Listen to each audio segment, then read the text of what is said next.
Let's talk about rabies. For thousands of years, the name alone has been enough to send a shiver down your spine, right? It's one of history's most feared diseases. And today, we're going to break down exactly what makes it so terrifying and, believe it or not, so misunderstood. Just think about that. A single bite, maybe even just a scratch from an animal, and suddenly, a clock starts ticking somewhere deep inside you. It becomes this desperate race against a virus that's on a one-way trip to your brain. And this is where things get really wild.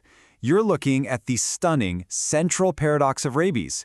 On the one hand, if you actually develop symptoms, it's almost 100% fatal. I mean, it's one of the deadliest diseases on the planet.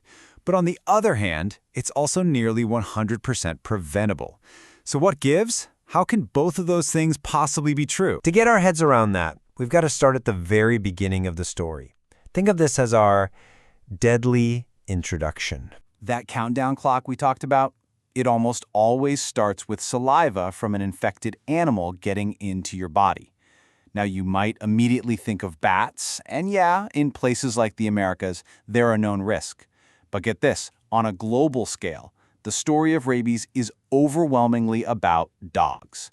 More than 99% of all human cases worldwide come from a dog bite. So, the virus is in, but it doesn't just go crazy right away. Oh no, it's much sneakier than that.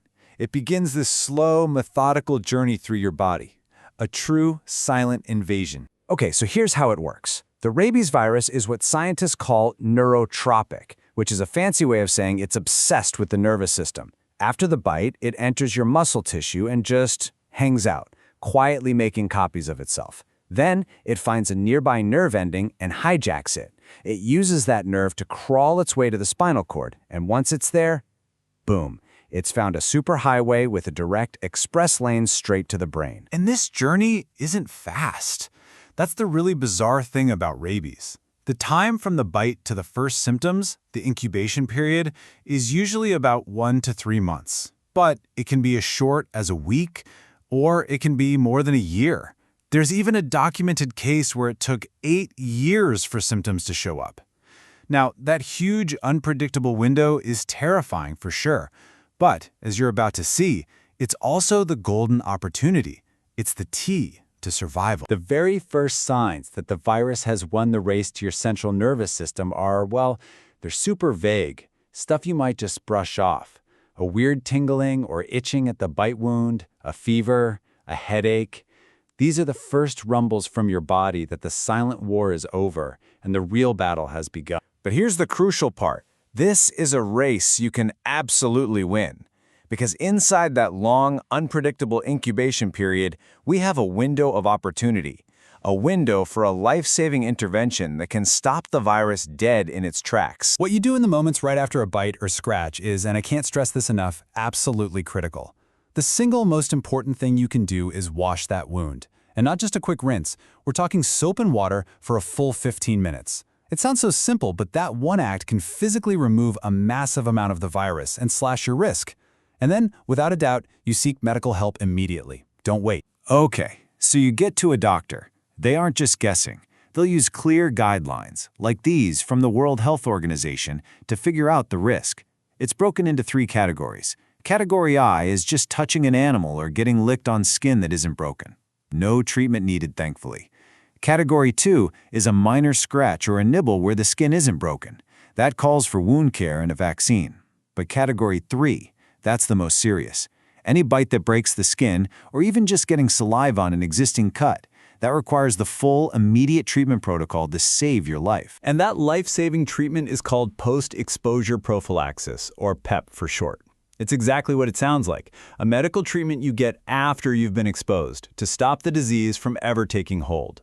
It is the modern medical miracle that turns a nearly 100% fatal disease into one that is nearly 100% preventable. So how does PEP actually work? Well, it's a really smart 2-pronged attack. First, there's the rabies vaccine. It's a series of shots that trains your own body to build an army of antibodies to fight the virus. But that takes a little time. So for those serious Category 3 exposures, you also get the second part, rabies immunoglobulin, or RIG. Think of RIG as a squad of pre-trained, ready-made antibody soldiers that are injected right at the wound site. They provide immediate defense, fighting the virus right away while your body builds up its own army. PEP is incredibly effective, but it only works if it's given in time.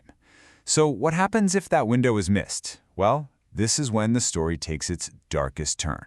This is the brain under siege. The moment the virus reaches the brain and the first clinical symptoms appear, the game changes completely. At this point, the disease is considered irreversible. The window for prevention has slammed shut. From here on out, it is considered universally fatal. The disease then shows itself in one of two forms. About 80% of people get what's called furious rabies. This is what we typically see in movies: agitation, hyperactivity, aggression. The other 20% develop paralytic rabies, where muscles just get weaker and weaker, leading to a slow paralysis that usually starts near the bite. There's really no way to sugarcoat what happens next. Dr. Sujit K. Singh from India's National Center for Disease Control put it very bluntly. He said the disease causes extremely painful deaths where patient suffers from painful spasms and dies of extreme thirst and hunger because of hydrophobia. And let's break down that word, hydrophobia. It's not a psychological fear of water, it's a horrifying physical reality. The virus causes such agonizingly painful spasms in the throat and voice box that trying to drink or even just swallowing is unbearable.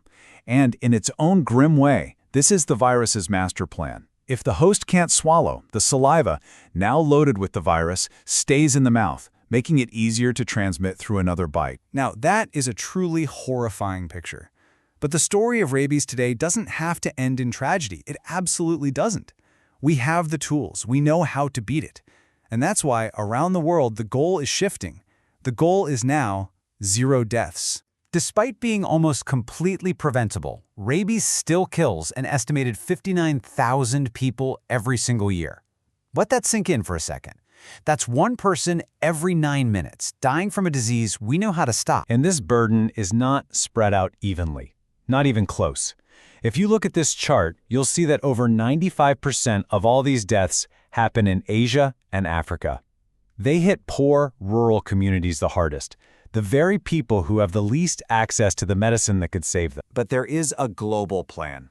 Organizations like the WHO are spearheading a massive initiative called 0 by 30. The goal is ambitious, but it's totally achievable: to eliminate all human deaths from dog-transmitted rabies by the year 2030. So let's bring it all back home. What can you do? Prevention is everything. First, vaccinate your pets, your dogs, your cats. Second, just use common sense and avoid handling wild animals or strays. And third, if a bite or scratch ever does happen, you know the drill now, right? Wash it for 15 full minutes and get medical advice immediately. These simple things save lives. Which leaves us with this one final, really important question. We have the tools. We have the vaccine. We have the antibodies. Medically, rabies is a solved problem. So why? Why do 59,000 people still die from it every single year? The answer to that question isn't just about medicine. It's about access, it's about economics, and it's about awareness. It's about a global challenge we already know how to beat.